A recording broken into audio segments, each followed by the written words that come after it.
Alright guys, now we'll talk about part of speech ya. Ini kelas-kelas kata guys.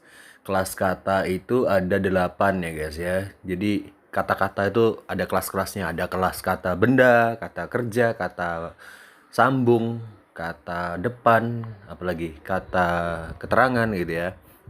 Oke, itu banyak ya sir ya. 8 itu gimana sih caranya ngapalinnya? Ngapalinnya ingat-ingat guys. Pancavip ya. Pancavip ya, Pancavip, Pancavip. Ingat ya, Pancavip. Apa aja Pancavip itu? P, pronoun. A, P ya, P, pronoun. A itu adalah adjective. N, noun. C, conjunction. A lagi adverb. V itu verb, kata kerja. Terus I, interjection. P-nya lagi preposition ya. Apa aja sir itu? Maknanya? Maknanya adalah kalau pronoun itu kata ganti ya guys ya, kata ganti ya. Nanti saya perjelas lagi kok. Pokoknya ingat-ingat aja, pronoun itu kata ganti. Adjective kata sifat. Noun kata benda. Conjunction kata sambung. Adverb kata keterangan. Verb kata kerja. Interjection kata seru. Preposition itu kata depan, oke? Oke, kita mulai dari yang pertama. Pronouns refers to the words that are used instead of a noun or noun phrase in a sentence. Mengacu kepada kata yang digunakan daripada, instead of itu ya digantikan ya, menggantikan apa? Noun or noun phrase, kata benda ataupun frase kata benda di dalam kalimat. Ya, kata benda itu kayak gini guys, raja itu kan kata benda. Kalau sang raja, nah itu frase namanya. Kalau lebih dari satu kata itu bukan kata, namanya frase. Sang raja itu frase, oke? Mobil, kalau mobil kata, kalau besar kata, kalau mobil besar itu frase. Frase itu gabungan kata intinya ya. Frase, oke. Jadi gunanya pronoun itu untuk menggantikan mereka, biar lebih simpel aja. Umpamanya mobil ya digantikan it, dia mobil gitu aja. It is good kan, mobil bagus. Itnya itu kan menggantikan ke mobilnya. Contohnya lagi mobil besar dan mobil mewah, mobil biru dan mobil hijau, berarti kan mereka gitu aja, digantikan dengan they atau mereka. Mereka siapa? Mereka mobil gitu ya. Anggotanya contohnya ada kayak he, dia cowok, I, saya.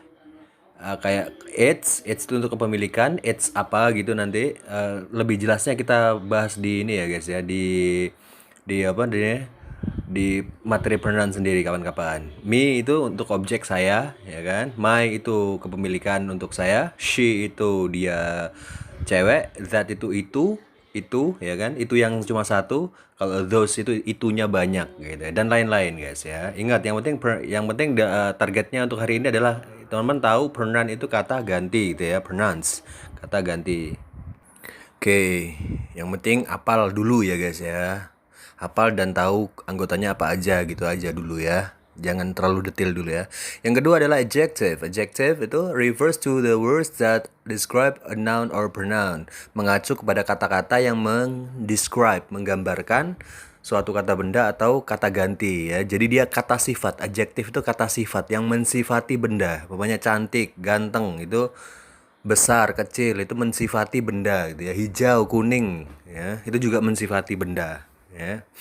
Biar lebih jelas bendanya itu. Dua mobil lah berarti dua jelas ya kan. Mobil hijau jelas gitu ya. Oke, contoh-contohnya ada angry, marah. Angry, brave, apa itu brave? Berani, careful. Careful itu hati-hati gitu ya. Healthy, sehat. Little, kecil. Old, tua. Generous, baik hati. Tall, tinggi ya kan.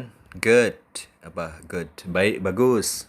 Big, besar, dan lain-lain ya guys ya. Kata sifat, kata yang mensifati benda. Ingat tadi kalau pronouns kata ganti, menggantikan benda. Kalau adjektif, menggambarkan benda. Kata sifat ya. Terus ada noun. Noun itu kata benda ya. Refers to the words or phrases that represent a person, a place, a thing, or idea. Mengacu kepada kata-kata atau frase yang merepresentasikan tadi, merepresentasikan, representasi, ya, merepresentasikan atau mewakili gitu ya. Mewakili seseorang, tempat, sesuatu atau idea. Dia seseorang, contohnya gimana? Jokowi. Nah, itu juga kata benda. Prabowo kata benda. Anies kata benda. Jono, nama orang pokoknya lah ya, nama-nama orang itu kata benda. Atau profesor, dokter itu juga kata benda ya. Kata benda itu ada yang bisa dilihat, ada yang bisa dirasakan, ada yang enggak ya. Kalau yang bisa dilihat, dirasakan, pokoknya panca indera bisa kena, itu bisa dilihat, bisa didengar dan segala macam, itu namanya konkret. Noun yang konkret. Kapan-kapan kita detailkan ya. Konkret itu bisa dirasakan panca indera. Kalau yang nggak bisa dirasakan panca indera namanya abstrak. Noun yang abstrak ya. Abstrak itu kayak cinta. Emang bisa orang lihat cinta? Cinta itu bentuknya gimana? Ya kan? Mana bentuknya apa? Kan? Atau kesedihan. Nah, itu kata benda juga. Kesedihan kan nggak bisa dilihat ya. Bentuknya seperti apa nggak bisa dilihat kan, segala macam. Tempat juga kata benda. Jakarta, Bogor juga kata benda. A thing, sesuatu, atau ide ya. Contohnya example dog ya, anjing, cat, kucing, elephant, itu gajah. Kadang-kadang ada yang bingung ya. Kadang-kadang ada yang bingung baca gajah sama 11. Kalau gajah itu elephant, elephant ya, ingat-ingat. Elephant. Elephant. Kalau 11 eleven. Beda nggak? Gajah, ele ya, ele pakai F biasa, elephant. Kalau 11 eleven pakai v, 11. Terus school, sekolah, town, kota kecil ya, kota kecil. Kalau kota besar city. Manila itu juga kata benda. Ini nih, ibu kotanya Filipina, Manila. Teacher, guru juga kata benda, dan lain-lain. Terus conjunction itu mengacu, conjunction apa, Sir? Conjunction itu kata sambung ya. Mengacu refers to the words that connect words, yang mengkoneksikan kata-kata. Phrases, yang mengkoneksikan frase-frase, juga klausa ya, di dalam suatu kalimat. Oke, kalau kata tahu ya, mobil. Kalau frase mobil besar, lebih dari satu kata. Susunan kata itu frase. Kalau klausas itu apa, Sir? Klausa itu susunan kata yang ada kata kerjanya, guys. Saya makan nasi. Nah, itu klausa namanya. Loh, itu bukannya kalimat ya? Saya makan nasi. Bisa disebut kalimat kalau dia ada titiknya. Oke? Kalau sudah dititik berarti kalimat. Kalau tulisannya itu belum dititik, berarti masih klausa ya. Sebelum kalimat itu klausa. Kenapa nggak dititik sekalian, Sir? Ya karena mungkin belum selesai nulis. Saya makan nasi, namanya ya. Saya makan nasi di dapur. Udah selesai, Sir? Belum. Saya makan nasi di dapur sebelum ayah saya datang. Ayo. Kan belum selesai, belum tentu selesai. Makanya masih klausa. Oke. Kalau udah dititik itu baru kalimat. Syarat terjadinya kalimat itu titik, ada tanda baca pengakhir, nggak cuma titik ya, titik, tanda tanya, ataupun tanda seru. Kalau titik, tandanya titik itu namanya kalimat pernyataan. Kalau tanda tanya berarti kalimat pertanyaan. Kalau tanda seru berarti kalimat perintah. Gitu guys ya, cuma 3 itu aja. Sir, saya pernah dengar klausa itu ada main clause, induk kalimat, sama subclause, anak kalimat. Apa itu? Kalau induk kalimat itu guys, nggak ada kata sambungnya, oke? Nggak ada kata sambungnya. Cuma bawahnya gini ya, saya makan nasi sebelum saya makan roti. Nah, saya makan nasi itu sebut induk kalimat karena dia sebelumnya nggak ada kata sambung kan. Tapi yang selanjutnya itu adalah kata anak kalimatnya karena dia punya kata sambung. Pokoknya kalau dia punya kata sambung, sebelum kata sambung berarti itu anak kalimat lah intinya gitu ya. Contohnya ada kayak and, kata sambung ya, and, or, and, dan, or, atau so, jadi, after, setelah, since, sejak, before itu ini, sebelum, ya, dan lain-lain. Oke, sekarang ada adverb ya. Adverb itu adalah kata keterangan ya guys ya. Refers to the words that describe a verb. Ya, mengacu kepada kata-kata yang mendeskripsikan kata-kata kerja, verb ya. An adjective, adjective itu kata sifat. Another adverb, menjelaskan ke adverb. Atau menjelaskan ke whole sentence ya, menjelaskan ke keseluruhan kalimat. Jadi kalau adjective itu kan tadi menjelaskan ke noun ya. Kalau adverb itu menjelaskan ke avas ya guys. Ya ingat adjective, verb, adverb. Ya adverb menjelaskan ke adverb gitu bisa, atau ke sentence, ke kalimat ya. Untuk lebih jelasnya nanti kawan-kawan aja ya. Biar nggak panjang-panjang. Alright. Anggotanya dulu, anggotanya. Yang penting hafal ya guys ya, hafal. Adverb itu tadi kata keterangan. Carefully itu adalah ini berhati-hati, dengan hati-hati. Now itu juga termasuk now. Tomorrow, now, yesterday itu juga termasuk kata keterangan ya. Keterangan waktu lebih tepatnya. Never ya, keterangan ini kalau ini keterangan frekuensi ini. Never itu tidak pernah. Ever pernah. Here di sini, there di sana, dan segala macam ya.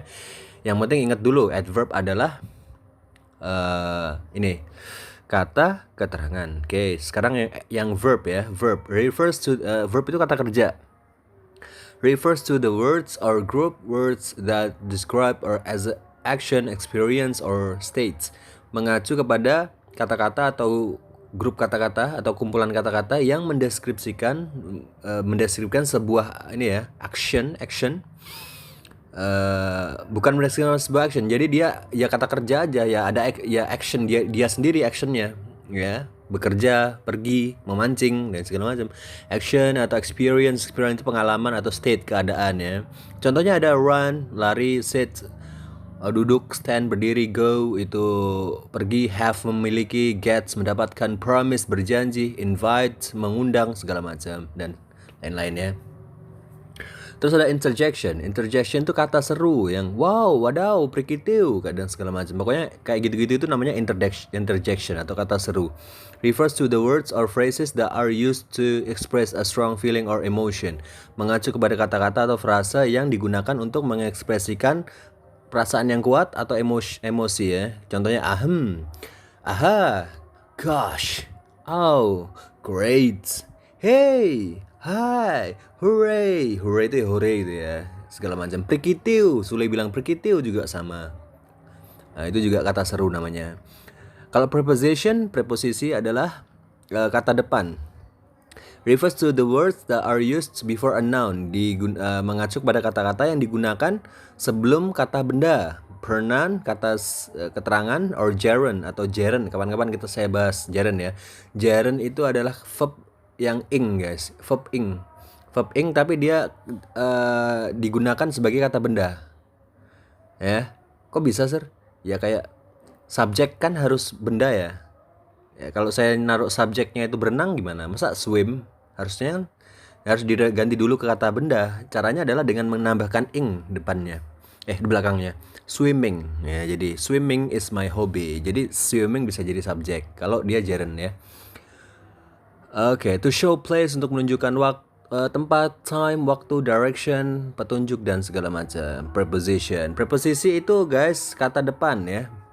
Yang above di atas, except kecuali, from dari, in di, near dekat, of dari juga, before sebelum, since itu sejak. Lo kok sama sir? Hampir sama. Since itu kayak ininya hampir sama kayak preposition. Hampir sama kayak conjunction, kata sambung. After, before bisa nggak masuk sini? Bisa guys, bisa. Lo kok bisa? Berarti apa bedanya preposisi sama kata sambung? Kalau kata sambung kan menyambungkan dua klausa guys ya. Saya makan, saya tidur. Disambungkan dengan kata sebelum. Saya makan sebelum saya tidur. Berarti setelah kata sebelum itu pasti ada kata kerja lagi, yaitu tidur, ya kan? Tidur. Kalau ini kalau kata depan, preposisi ini depannya preposisi itu nggak ada kata kerja lagi guys. Jadi langsung aja saya makan sebelum tidur gitu aja. Loh, tidur kan kata kerja lagi ya? Enggak, kalau saya ganti gerund gimana? I eat before sleeping. Kan gitu, bisa. Jadi kata benda dia, oke? Biar nggak bingung-bingung, kapan-kapan saya bahas satu persatu ya guys ya. Gitu aja. Soalnya panjang banget ini guys kalau dibahas semua. Yang penting teman-teman hafal kelas-kelas kata dulu ya. Pancavip, pronoun, adjective, noun, conjunction, terus apa? Adverb, verb, terus interjection sama preposition. Alright, gitu aja untuk kali ini ya. Thank you very much.